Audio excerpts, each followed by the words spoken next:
Alright guys, how's it going? Welcome back. Well, this is one of those stories that just makes you shake your head. You see, behind me is a 2015 Range Rover Sport, and on paper at least, they're really good cars.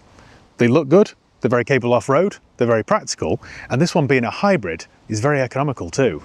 A few months ago I bought this for stock because I'm a big fan of them. I paid around £15,000 for it, and then as usual I spent a bit of money on it, having a service done, a clean MOT and preparing it for sale. And it sold quite quickly. It sold for around £20,000, so I thought it was quite a good deal. Then a couple of weeks later I got the dreaded phone call. The customer called to complain about it. There was a fault code relating to the battery.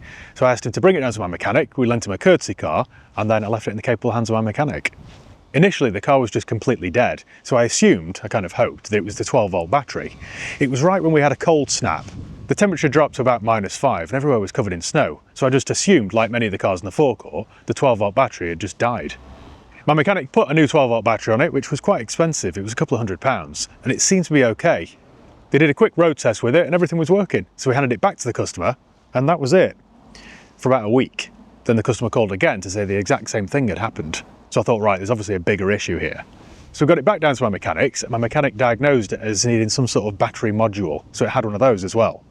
Then I gave it back to the customer, he took it away, and then sure enough, about a week later, the same thing happened. At this point, I just want to say a quick thank you to the customer for being so patient. It's always a problem when you're trying to diagnose these problems. Cars are so complicated these days, it isn't always straightforward. It came back then a third time with the same faults. At that point, I was starting to get stressed out a little bit. After lots of time diagnosing this car, my mechanics finally got to the bottom of it. The hybrid battery pack on this car is, well, it's at the end of its life. You see, it just wouldn't drive. There were loads of warning lights on the dash, so it had to be fixed. There's no way of bypassing it, sadly. Now, hybrid battery failures aren't exactly uncommon, but what happened next took things to another level. I've bought and sold loads of hybrids in my time and I've never had this issue. You know, I've always been a big proponent of hybrids because I think they're the best of both worlds, but in actual fact, they could well be the worst of both worlds. You've basically got the stress of running two cars rolled into one. Not only have you got a conventional combustion engine, be it petrol or diesel, but then in addition to that, you've got electric motors and a battery pack. So they're very complex. As I said though, my mechanics diagnosed this as needing a new hybrid battery pack, and I know that's not going to be cheap. So although on the face of it I've earned £3,500 profit from this car, that's going to quickly go out the window. I remember many years ago getting a price from Nissan for a new battery pack on a Leaf, and it was something like £12,000 and the car was only worth £6,000. So God knows what it's going to cost in a Land Rover. It'll be a fortune, I just know it will be. I believe you can repair the hybrid batteries. I think you can just replace the individual cells, I think. I know main dealers won't want to do that, they'll instead want to just sell you a brand new battery pack. But I think if I look around, I might be able to find a specialist who'll replace or repair the broken cells. I remember many years ago watching the YouTuber Tyler Hoover buying a Toyota Prius, a high mileage one, and that had a dodgy battery pack. And I think he took the battery apart and then replaced the cells. So I know it can be done. Instead of just one big battery, these have a pack made up of smaller cells. So think of it as like a power tool, but just, you know, much bigger. Over time, individual cells can degrade, but here's the problem. Most dealerships don't replace individual cells. They replace the entire battery pack. And that, unfortunately, is where it's going to get very expensive for me. I really hate this job sometimes, you know. It is a game of Russian roulette. As much as I try and prepare these cars to a high standard, you just don't know when something's going to break. Now with cars, they have warning lights which tell you when something's wrong. But when it comes to your own health, the signs aren't always as obvious. If you're feeling constantly tired, lacking motivation, losing muscle or even gaining weight, it's easy to brush that off as just getting older. But actually it could be a sign of low testosterone. Did you know 1 in 4 men have low testosterone and most don't even realise it? To be honest, I've noticed recently I've been feeling way more tired than usual. Even after a full night's sleep, I don't feel properly rested. I just assumed that it was working long hours and taking on more and more work, but when I read up on it, it could actually be a sign of low testosterone. That's why today I've decided to check my levels with this at-home blood test kit from Manual. It's an easy way to find out where you stand without having to book in a doctor's appointment. It's really easy to use, the kit comes straight to your door the next working day. All you need to do is collect a small blood sample and pop it in the post with a prepaid label. In just a few days you'll get your results online. And if your levels are low, Manual has treatment options to help get things back to normal. Well, I'll be getting my results back soon, and in a future video we'll see what they say. If this tiredness feeling is indeed low testosterone, we'll see what Manual can do to help it. If you'd like to try this yourself, you can save 45% with my promo code PEAK45. I'll leave the link below in the video description. Right, speaking of warning signs, let's get back to this Range Rover and the ridiculous quote that I got from Land Rover. Right, well I've managed to move the car. I daren't go too far in it because I don't want to incur any more recovery costs, but I've got the full print off here of all the fault codes. Quite extensive. My mechanic's also spoken to Land Rover, and I've got a price for a whole new battery pack, which is quite good of them, really. You ready for this? They won't repair it, they just want to replace. They just want to sell me a brand new battery pack, and also they won't give me a time frame. It's not in stock, obviously, and they won't tell me, or they couldn't tell me, how long it's going to take to get in stock, which isn't exactly good news, is it? It's not something I can tell the customer, is it, with any confidence? So the cost of a brand new battery pack for this 10-year-old Range Rover Sport, bear in mind I bought this car for like £15,000. The cost of the replacement battery pack is, you ready for this? £21,000. 21 grand they want from me, Land Rover, for a brand new battery pack. Bear in mind this car is only 10 years old and it's done 66,000 miles. It should be done as a recall, really, shouldn't it? Bear in mind this is a premium marque. I mean, even Kia give you a 10-year warranty on the batteries, but Land Rover don't. It's great news, isn't it? £21,000. So I really don't know what I'm going to do with this. I mean, so far it hasn't conked out on me, but the warning light's still there, and it could die at any moment. What I'm going to have to do, I suppose, is do some research, see if I can find a company who'll, I don't know, refurbish it, or sell me a used one, or try and contact a scrapyard. I don't know. I really don't know, but that's just a roll of the dice, isn't it? And the trouble is, as well, this is quite a rare model. If you ever look on Auto Trader, there's only like less than half a dozen diesel hybrids available. So it's not something that I could just get off the shelf. Also, I need to act quickly here because I don't want the customer, who's been quite patient so far, I don't want them losing faith in the car or me, to be honest. So whatever I do, I need to do it fairly sharpish. Well, I didn't really want to pay Land Rover £21,000, which is more than the car was worth, and then wait 6 months for the replacement battery to arrive. So I've been doing some research, and I've found this company here, down in Peterborough, who refurbish batteries.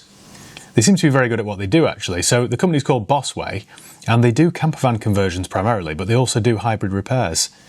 This is what got my attention, actually, because they seem to specialise in Range Rover hybrid battery repairs. So we're thrilled to announce that our team has successfully resolved the issues with the Range Rover hybrid unit. So it must be quite a common problem if there's a company out there specialising in this. Yeah, this is exactly the same warning light I had on. Hybrid system and AC temporarily unavailable. I hate cars sometimes, you know. So what they do then is we can either take the car to them and then they remove the battery, repair and then replace, or you can just take out the battery and then send them the battery. But I think I don't really want to get involved in that. Oh wow, that looks complicated. I think what we'll do then is just arrange for the car to be transported down there and then let them deal with it from start to finish. I wonder how much this is going to cost. Comes with a 12-month warranty, that's good. If you have any hybrid vehicle that needs repair, then please get in touch. Right, well, this might be quite a good little contact, you know. They've got a YouTube channel as well. Subscribe to our channel. We upload weekly updates of our shenanigans of building VIP vehicles and campervans. Well, it wouldn't hurt to get in touch with them then, would it, I think? I think we'll do that. Let me give them a quick call. Right, well, that was interesting then. I've just got off the phone and he'll do the whole job, providing I get the car down to him. He'll do the whole job for $5,995, including VAT, which it still makes me feel sick, to be honest. But 6 grand's a lot better than 21. So I've booked it in. I also called a company called Motormove, who do my transport for me occasionally, and they're going to pick it up from my mechanics and take it all the way down to Bossway in Peterborough for the very reasonable price of £700. I couldn't take it myself on my own low loader because of the weight, because it's quite a heavy car and it would have exceeded. So sadly, this is my only option. So £6,000 for the battery, £700 to get it there, and yeah, that's about it. They said that it would only take about 2 days to repair.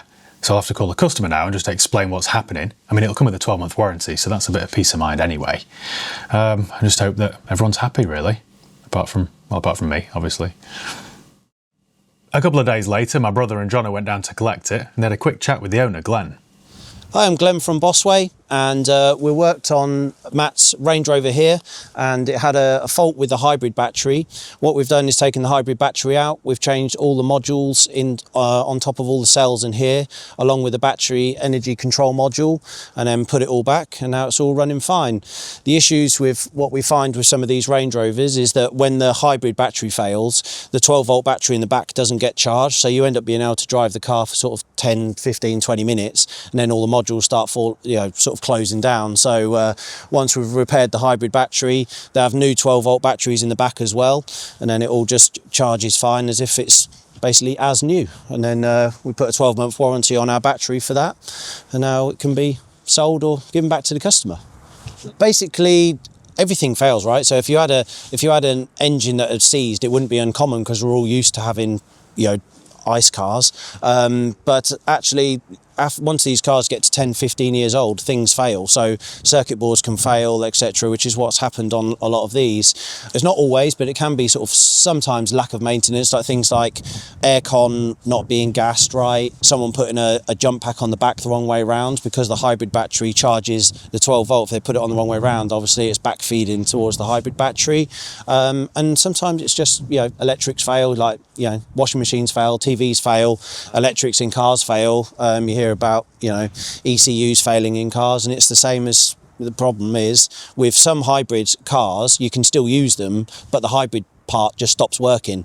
With these, because the hybrid charges the 12 volt battery in the back, it just kills the car and you can't use it anymore. So that's the problem. It's not just the sports, the bigger 405s do it as well, BMWs, Toyotas, everything, they've all got similar issues, and it's just things go wrong, things need changing. And Land Rover will only change the whole battery. They won't actually repair a battery that's in the car. So Land Rover often quote anywhere between sort of low 20s to 30 grand roughly to fix these. So, but they're just battery out, battery back in type jobs, and there's also often not a lead time, so they'll give you that quote and then say that you can't, when are we going to get it? Oh, I'm not sure, mate. It could be months down the line.